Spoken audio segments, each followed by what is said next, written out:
ماہ رمضان ماہ رمضان افطار کرا کر اللہ رب العزت نے قرآن مجید فرقان حمید میں ارشاد فرمایا ان الصلاۃ تنہا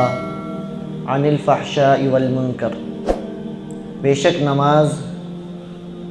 بے حیائی کی باتوں اور برے کاموں سے روکتی ہے۔ ہر بندہ اپنے بارے میں غور کرے، میں اتنے عرصے سے نماز پڑھ رہا ہوں پر میری نماز مجھے بے حیائی سے نہیں روک رہی، حالانکہ اللہ کا کلام سچا ہے کہ اللہ نے جو فرما دیا وہ برحق ہے، لیکن میں اتنے عرصے سے نمازی بن گیا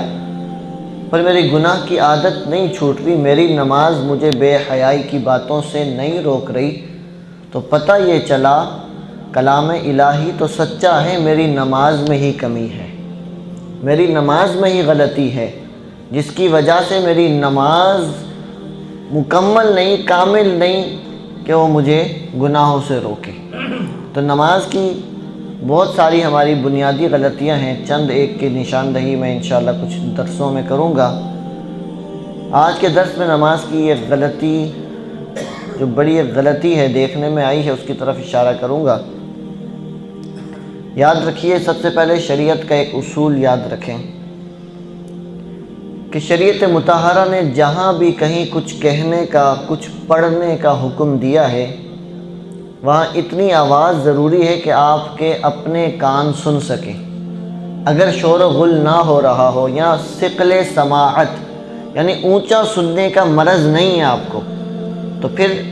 عام حالت میں کہ شور بھی نہیں ہو رہا اور اونچا سننے کا مرض بھی نہیں، تو آپ جب پڑھیں آپ کی اپنی آواز آپ کو اپنے کانوں تک آئے۔ اب ہم غور کریں کہ جب ہم نماز پڑھتے ہیں کیا ثنا اتنی آواز میں کبھی پڑھی؟ کیا جب میں تلاوت کرتا ہوں، قرات کرتا ہوں، نماز میں سنتیں پڑھتے ہیں، ہم نوافل پڑھتے ہیں، کیا میری آواز میرے کانوں تک آتی ہے یا فقط ہونٹ ہی ہلتے ہیں؟ اگر ہونٹ ہلتے ہیں، سستی کے مارے آواز نہیں نکالتے، تو یہ پڑھنے میں کاؤنٹ ہی نہیں ہے۔ شریعت مطہرہ کا اصول یہ ہے، جیسا کہ فقہ حنفی کی بڑی کتابوں میں لکھا، الہدایہ یہ فقہ کی وہ کتاب ہے جو بڑے مدارس میں پڑھائی جاتی ہے، ہر مکتبہ فکر کے مدرسے میں یہ پڑھائی جاتی ہے۔ اس میں بھی یہ بات لکھی ہے، اگر شریعت میں اگر مرد نے بیوی کو طلاق دینی ہو تو بھی اتنی آواز اس کی ضروری ہے کہ اس کے اپنے کان سن سکیں۔ اگر وہ صرف ہونٹ ہلاتا ہے، منہ سے کچھ بولتا نہیں ہے، آواز ہی نہیں نکلتی، تو اس کا کہنے میں شمار ہی نہیں ہوگا۔ یعنی غلام آزاد کرنا ہو، طلاق دینی ہو، کچھ پڑھنا ہو، جب بھی شریعت نے کچھ کہنے کا کہا اتنی آواز ضروری ہے کہ اگر اونچا سننے کا مرض نہیں اور شور بھی نہیں تو آپ کی اپنی آواز آپ کے کانوں تک آنی ضروری ہے۔ ہم اتحیات میں بیٹھتے ہیں کہ اتنی آواز سے پڑھتے ہیں کہ ہمارے کان سنیں۔ بسا اوقات بالکل ساتھ بیٹھا کوئی شخص ہمارے بالکل ساتھ بیٹھا ہوتا ہے، اب اس تک آواز بھی نہیں جا رہی، اور بسا اوقات ایسا ہوتا ہے ہمارے اپنے کان بھی نہیں سن رہے ہوتے۔ تو یہ چیزیں وہ ہیں جو سیکھنے والی چیزیں ہیں۔ تو اگر ایسا نہ ہو کہ ہم وضو کر رہے ہیں، مشقت اٹھا رہے ہیں، آ رہے ہیں، گھر سے پڑھ رہے ہیں، لیکن ہم آواز اتنی نہیں نکالتے کہ جس کو شریعت نے ضروری قرار دیا، تو وہ ہمارا پڑھنا کاؤنٹ ہی نہیں۔ نماز میں قرات کرنا ایک آیت یہ فرض ہے، سورہ فاتحہ پڑھنا واجب ہے، 7 سورت ملانا واجب ہے، تو کیا ہمارا یہ واجب ترک تو نہیں ہو رہا؟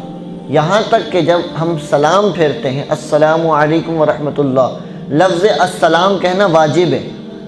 تو اگر ہم اتنی آواز سے کہہ ہی نہیں رہے کہ ہمارے کان سن سکیں تو ہمارا یہ پڑھنا شریعت نے کاؤنٹ ہی نہیں کیا، شمار ہی نہیں ہوا،